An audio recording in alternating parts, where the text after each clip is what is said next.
Hi friends, ఇవాళ మా morning tiffin సేమియా ఉప్మా చేయాలని అనుకుంటున్నాను. ఒక గిన్నెలోకి ఆయిల్ వేసుకొని అది హీట్ అయిన తర్వాతకి తాలింపు గింజలు, పల్లీలు వేసుకున్నాను.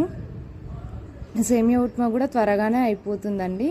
నాకైతే చాలా ఇష్టము. అలాగే పచ్చిమిరపకాయలు, ఉల్లిగడ్డలు, టమాటాలు, కరివేపాకు కూడా వేసుకున్నాను. టమాటా ఏంటంటే సేమియా ఉప్మాలో ఇంకా రుచిని ఇంకెక్కువ పెంచుతుంది.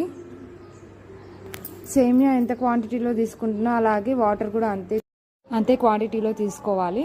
అలాగే తగినంత ఉప్పు వేసుకొని అది మసిలిన తర్వాతకి సేమియా వేసుకోవాలండి.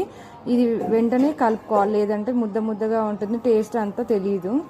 మనం ఉప్పు ఇప్పుడే వేసుకోవాలండి, వేసరి మసిలేటప్పుడు. తర్వాతకి వేసుకోవడానికి ఛాన్స్ ఉండదు.